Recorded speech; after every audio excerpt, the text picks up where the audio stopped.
welcome to Romance Isn't Dead, episode 31. Just a nibble. I'm Sally. Right. Hello, all. We have come through the Christmas season, if you are of that persuasion, and now we are entering into New Year's. Are we ready, Ray? Are we ready? No. You know what I am ready to do? What? Say goodbye to 2019.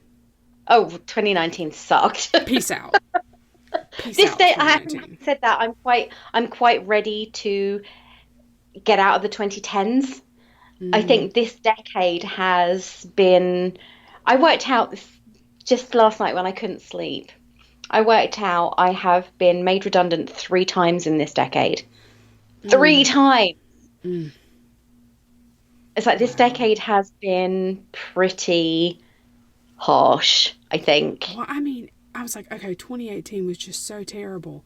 Okay, and then then 2019 started. It was like, this is like a bonus track for 2019. Or 2018, it sucks. Hang on a second. Didn't this whole suckage thing start in like 2016? The beginning of 2016, all of those people died, and it was like, what now? Yeah, it's just been, let's just call it on the teens. Let's just call it. So yeah, let's say the teens sucked. But to celebrate that, we are kicking it all the way back to 2000. Well, the book was written in 2005. Oh, no. I think 2000. It was based in 2000. Okay.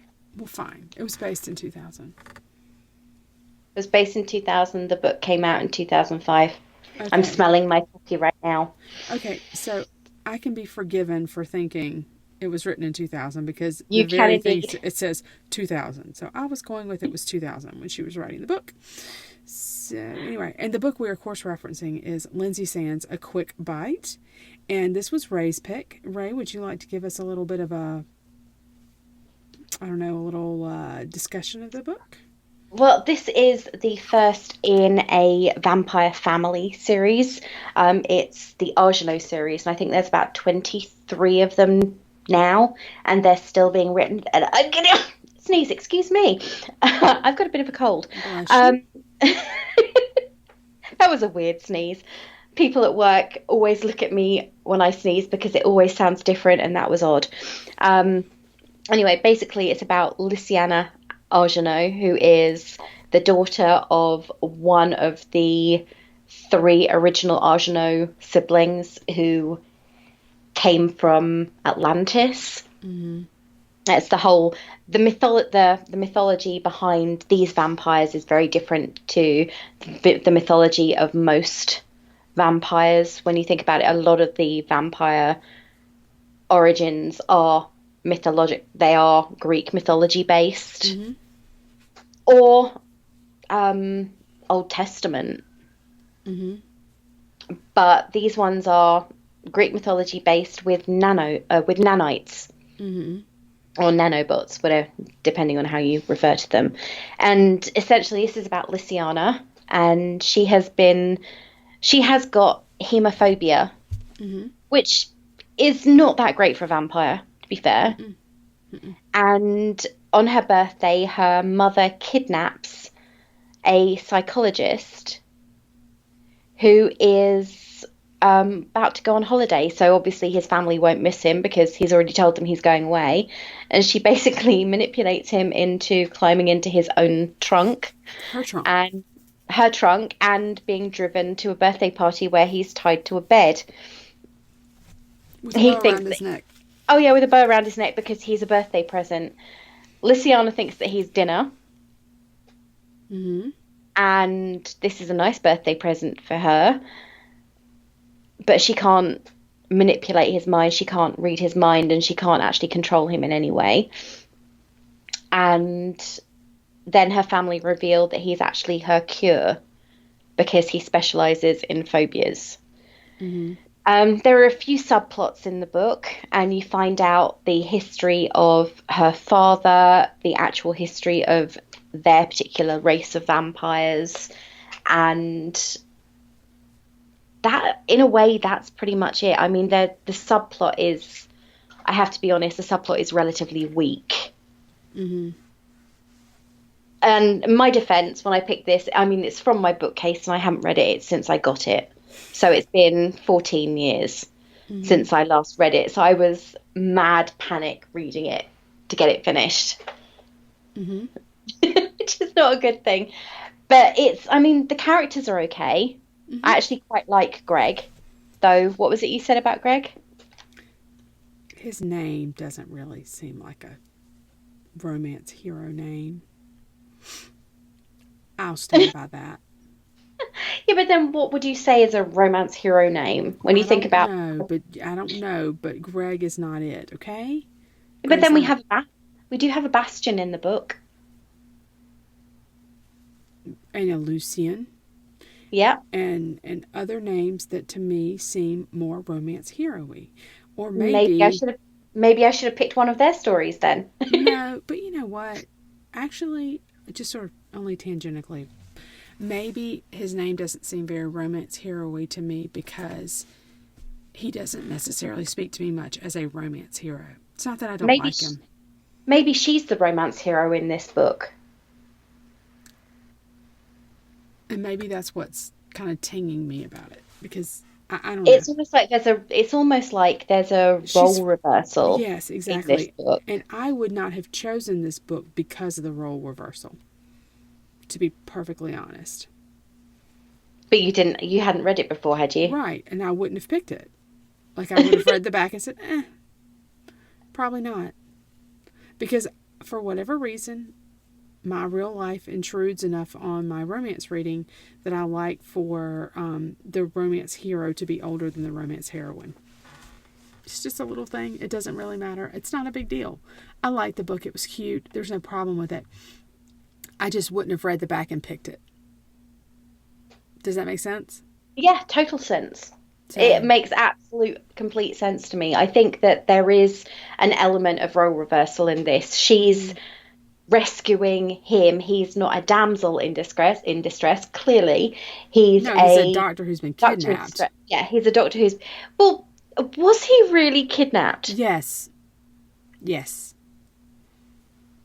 was. He kind of got in the trunk of his own accord, ish. No, he didn't. He was being mind controlled. See, I think that's the argument they have in the book, though, isn't it? He says, "I got in the trunk on my own." Right, but he didn't get on the trunk, but it would appear that way. It would 100% appear that way, even though he did not. It would appear he got in on his own. He didn't. He did not. So, apart from the fact that he wasn't the hero, he was almost like the female protagonist of the novel. What would you say? You said you thought it was cute. What did you think was cute about it? Well, I mean, they're cute together, and I mean, there's nothing particularly objectionable about it, but I wouldn't I don't know, maybe. I'm not sure. I think I'd need to read more in this series. I think the next book. I didn't find Luciana and Greg all that compelling. I think that Lucian is more of an interesting character. I think Lucian's book is actually one of the books that I have. I think it's second. I want to say it's second or third book in the series. Mm-hmm. But I know that he's been waiting a very, very long time to find somebody. He's been on his own a lot. Yeah. And I can't help thinking it's one of the books that I read at the same time, because I bought all of these books when I was on holiday in the States. I literally no joke, I had to buy extra luggage. It's the 6th book in the series. I had to buy extra luggage to carry back all the books that I purchased while I was on holiday. Because that's just me. I'm not one of these people who goes on holiday and buys clothes. I am one of those people that legitimately, because it's very... before Amazon was a big thing and it was really easy to get hold of books, it was difficult to get certain genres of book in the UK unless you went to the really big bookstores. So I would either make a trip up to London, which was not my idea of heaven by any stretch of the imagination. It's nearly 2 hours on a train up there. Then you've got the underground. Then you've got all the crowds. And I'm a little bit social. I have a little bit of social anxiety. So the crowds can do my head in a bit. Or it was go on holiday to the States. And guess which one I'd rather do? So I'd go on holiday to the States and I would come back with a full set of books by an author, a load of books in a secondhand bookshop that I wasn't able to get hold of over here. And my shelves are full of books that I couldn't buy in the UK going back 15, 20 years. I get it. So no, it's not that I think it's cute. I do. I just didn't find Lynsay and Greg particularly compelling as characters. And I think it was an odd choice for the first book. Right. And as I was telling you before we started recording, it feels like there's a lot of exposition in this book, and I understand why it's necessary. But at the same time, it just felt a little weird, and some of the choices that she made, like Lynsay completely missing that Father Joseph was trying to kill her. It's sort of a comedy of errors in a way, and I guess we're supposed to be amused by that, and I am amused by that. At the same time, I'm like, oh my God, how stupid can you possibly be, when you had just gotten through saying, oh yeah, well, people think garlic works on us, but it doesn't, kind of thing. So that's the thing. I think that one of the things about Lynsay and Greg's book is it could have been a book further on in the series rather than the first one. If you'd done one starting with an older generation vampire, so say Lucian or Bastian or one of the elders, if you'd done their story and had a prologue explaining about the whole Atlantis thing, you wouldn't have needed that exposition throughout a later book. And not only that, this could have been a short story. Yeah, that was the other thing I was thinking. This could have been a novella, and I would have liked it better. I would have liked it better as a novella. Yeah, I think that's the problem when it comes to a series of books, any series of books. You're going to come across episodic books that could have been a shorter version of themselves. There was this was only 360 pages in paperback, and it could have been probably, I'd say, 150 if all the explanation had been in a book that had come out earlier. So they'd done a different character and introduced all the characters down the line that way, like at a big ceremony, say a wedding or something, introduced all the characters and then gone into their stories. My personal, I liked the book, don't get me wrong. I think it's quite well written. There are little confusing elements in it. It's not as well written as the Catherine Coulter, but at the same time it's also not as disturbing as the last Catherine Coulter we read. We discussed that one in the episode before last, so if you want to know what we're talking about, go and listen to that episode.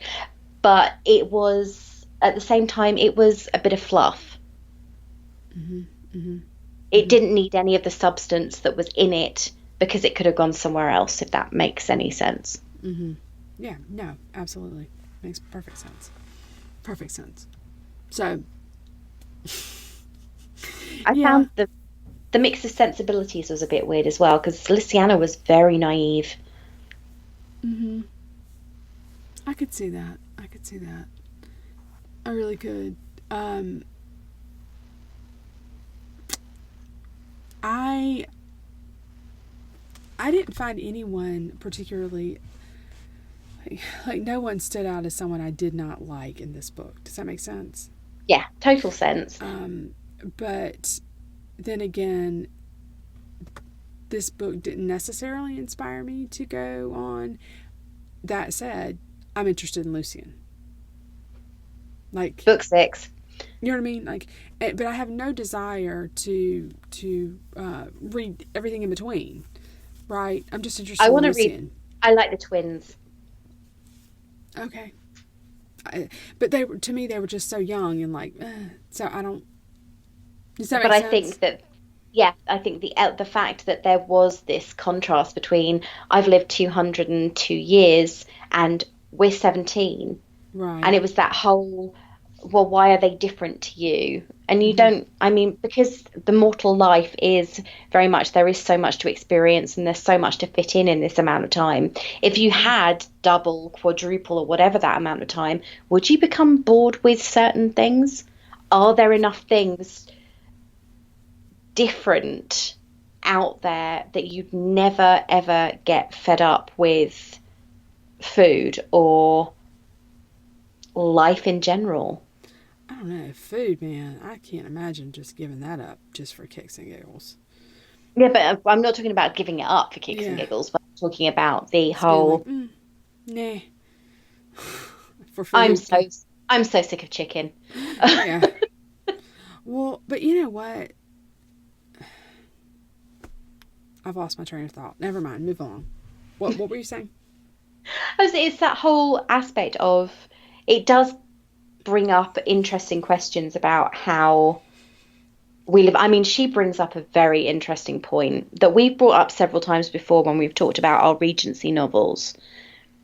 And she refers to, oh, well, when I was a child, a woman lived in her father's home. She was Mm-hmm. married off to somebody. She never had any of her own property. Everything she had was her husband's. When she had children, they belonged to her husband, and she had no rights. Mm-hmm.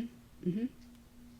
And that was, she was talking about the gentility. She was talking about the people with money, so Mm-hmm. people in her position who had no rights. And she said, I far prefer this age. Mm-hmm. So there was that contrast of the development that she's noticed. It must be interesting to see that many changes, but then think about how many changes we've seen in our lives.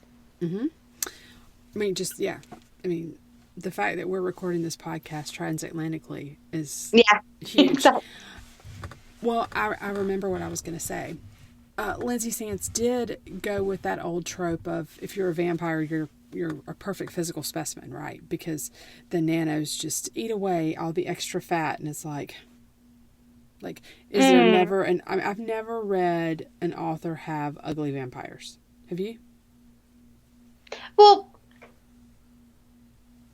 not a novel, but if you look at the vampires when they turn into vampires in shows like Buffy or Sure, but even those are films like Fright horror. Night. But those Well, are no, Buffy's horror. not really horror.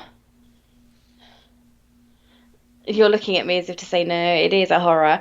Um, I wouldn't say vampires in their natural state are pretty, but then they're the ones that are possessed by demons. These they've already said we aren't possessed by demons, we're not the devil, we were transformed by nanites.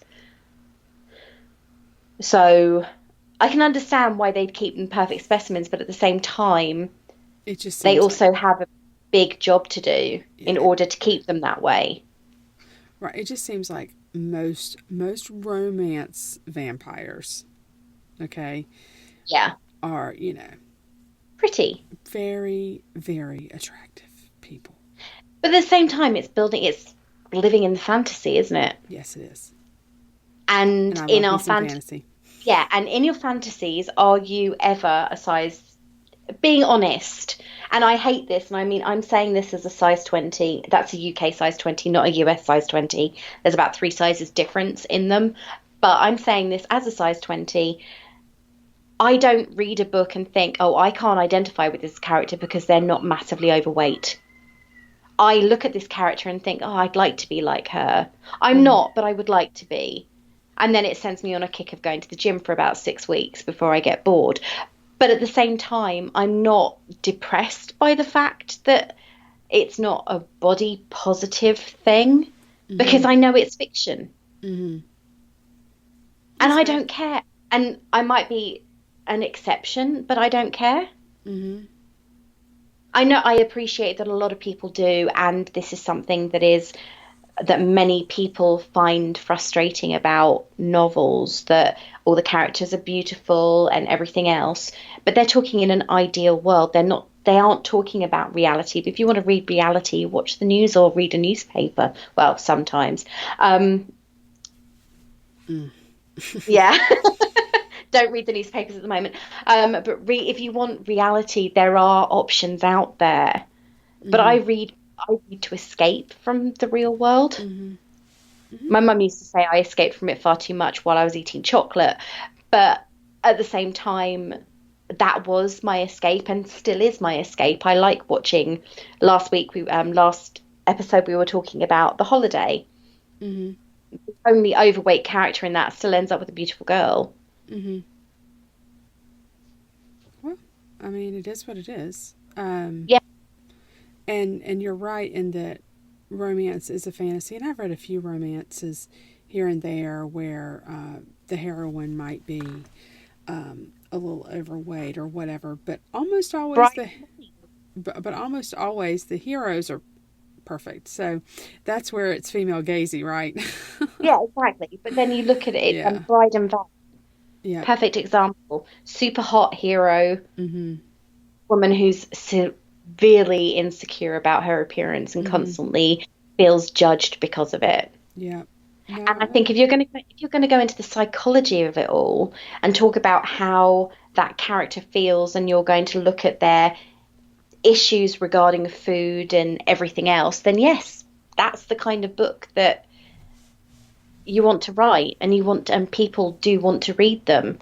But if you are looking for an escape mm-hmm. from the real world, from whatever situation you're in at that moment in time, and just want to have 10 minutes of a break from it, then do you really want to read your reality on the page? Oh, absolutely not. I mean, I don't read romance for reality. I never have, never will. I don't watch movies for reality. That's not why I do things. So no, Well, I get if you're really doing that, you're watching the wrong movies if you're doing that. yeah, I get really frustrated with people who are like, I don't like it because it's not realistic, and I'm like, it's not supposed to be. But anyway. It's like, do you really think there are serum enhanced soldiers in the world, or Jedi with lightsabers and Yoda and Ewoks? Do you really think? I mean, it's it is an escape. Mm-hmm. Mm-hmm. As I said, if you want the real world, there are lots of books out there that are very well written, and I'm not saying they're not. They're very well written, and they're very realistic, tackling serious subject matter and looking at the psychology of things rather than the fantasy of them. Mm-hmm. But that's not what we're here for Right. All right. in this podcast anyway. Exactly. So, chili pepper rating. Maybe a 5. It's not massively hot. No, it's There's not. there's a bit in there, but I think it's her sensibilities are still very much 18th, 19th century rather Mm-hmm. than 20th, 21st. Right. Right. I would probably go with 5. And I'll be honest, I kind of skimmed. I was not in the headspace. Yeah. So I kind of skimmed. So I probably am not your best judge of that. So I'd say 5-ish. I'd go with that. Yeah. And it's not until well into the book either. I mean, I'm talking 60% in ish. I mean, That's the thing. I mean, they do have chemistry. That's the thing. These characters do have a clear chemistry between them. They are very obviously attracted to each other because the first thing she thinks is, I mean, she does a double take almost, because she goes into the room, comes out of the room, and then goes back in again. Mm-hmm. And I can almost imagine that in my head, and it gave me a little bit of a giggle. Yeah. But she does have that attraction to him almost instantaneously. Mm-hmm. Yeah, absolutely. Absolutely.